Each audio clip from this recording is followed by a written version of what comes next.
Welcome back, everyone. When it comes to fall cooking, we have to give a shout out to the humble squash. With so many varieties in season, these gourds are the perfect fall food staple. Joining us from Winnipeg to show us more creative ways to cook with squash is executive chef and owner of Feast Cafe Bistro, Christa Bruneau-Guenther. Hi, Christa. Hi, how are you?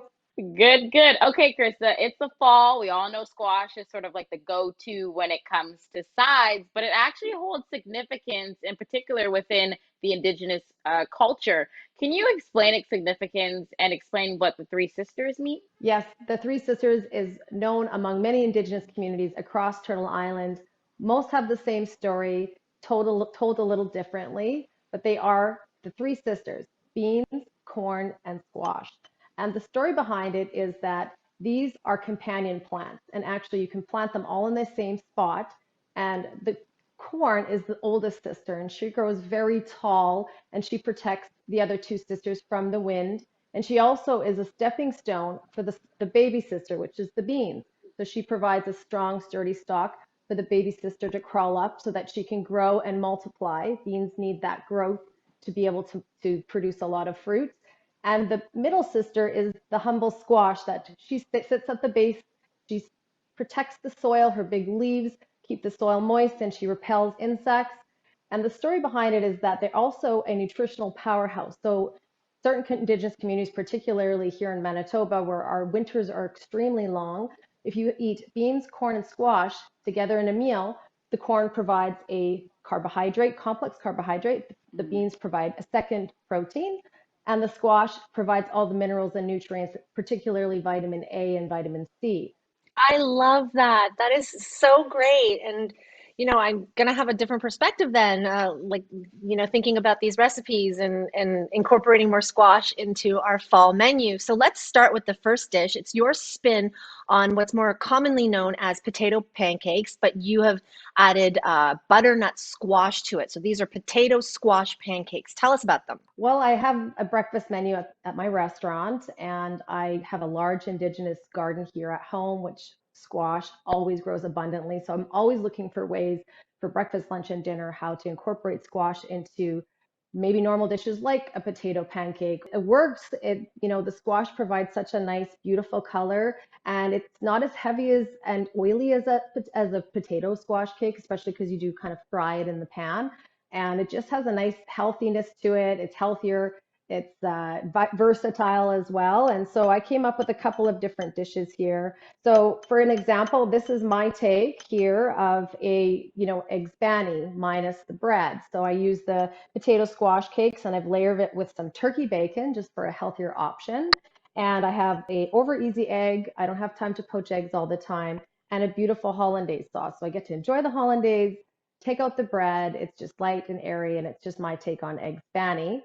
Another way is just to have just a sauteed vegetables, and actually I have some spinach in there by the way too, and some mushrooms.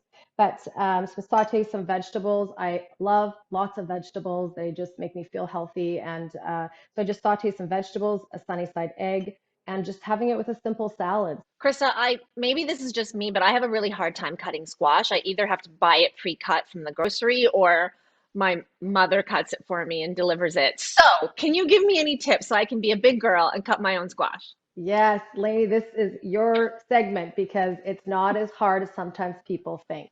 The key to it is number one, don't peel it first because it will get very slippery. Two, when you're picking a squash at the store, try and pick something that's a fatter squash, so it's a little more sturdy. Sometimes they grow really tall, but as you know, starting out, go with a fatter squash. And you cut the bottom off, you cut the top off, so it creates a very sturdy kind of base on your cutting board. And get your bread knife. The longer the knife, the better, so that you can actually put your hand on each side of the knife. And as soon as you get it in there, you just wiggle it all the way down. Done. Simple. And for our next segment, Lainey graduates to be an adult and cuts the squash. Now, when we go to the peg, I hear that the biggest recommendation if anyone visits your restaurant is your butterscotch bannock pizza. So, how did you come about this recipe? Well, Fridays in our house is pizza night. That was always a great way to ensure that the teenagers wanted to spend some time with us. And so I've made so many different kinds of pizzas over the years. So I decided to play around with it. And I thought, similar to a carrot. So how about a creamy kind of a sauce with some sour cream, some chipotle for a bit of smokiness, and the maple goes well with squashes. And so I came up with a beautiful sauce and just kind of made a thinner crust with the bannock, roasted the squash prior to, tried it out with a few pine nuts to give it a little bit of nuttiness. And it actually is so delicious. And my kids loved it. So if your teenagers love it, it's really good. But bannock, I guess, is maybe rather controversial in Indigenous culture. So, what is your take on it? I think it's really difficult to decide what food sovereignty means to each individual community, indigenous culture, or people. And so I think it's often looked at as negative because before colonization, white flour was not part of the indigenous people's diet. So it was seen as, and they were given that, and as well as white sugar, kind of like rations because they were disconnected from their hunting and gathering practices due to, colonization.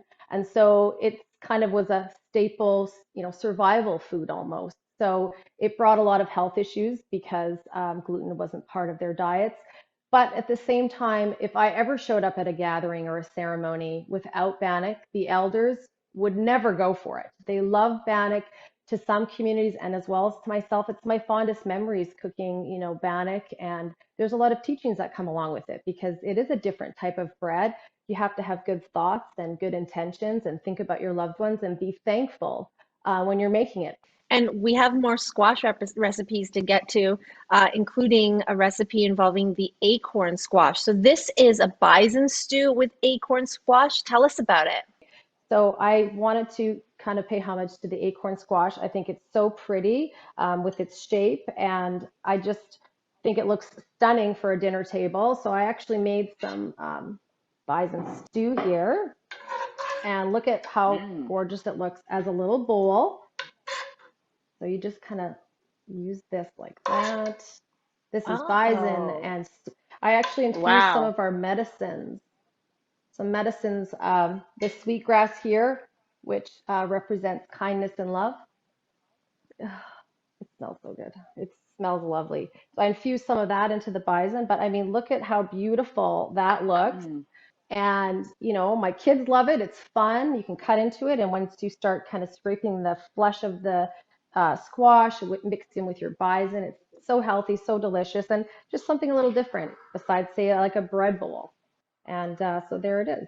Wholesome meal. I think that that's like the definition of it. One thing I love is a good dessert. So I want to talk to you about this because it's a pumpkin muffin topped with cream cheese icing.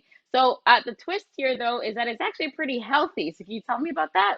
Yeah, again, this is the season for pumpkin pie and squash, but they look like a cupcake. Again, when you have kids, they want dessert after every meal. So Yeah. I decided, how can I make something healthy? This has no white flour, and actually it has a lot of bran and whole wheat flour and a lot of pumpkin puree. So it's very moist and it looks like that sugary vanilla frosting, but it's actually cream cheese frosting. So they're super healthy, high in fiber, delicious. Your kids will eat them. I don't mind eating them even for breakfast. That's actually what I had for breakfast this morning. And I wanted to show you because when whoever is going to make the recipe, they might feel that the batter looks really wet and be inclined to put more flour in. Just don't do it. That's how it's supposed to look. And I hopefully you can see, but look at how moist and fluffy it is. Mm, So, I mean, nothing worse than a dry, healthy, you know, girl, muffin. nothing worse. So yeah, so it's just another it's another opportunity to enjoy. Nothing worse than a dry muffin. Exactly. Healthy ones tend to be dry, but these are not because of that pumpkin. So great. It's a great option to use as dessert for your friends and family. Christa, your stories are so inspiring. The food is delicious. Thank you so much for joining us today. Yeah, well, miigwech for having me. It's a pleasure. For more on these recipes, check our website after the show and don't go anywhere. We'll be right back.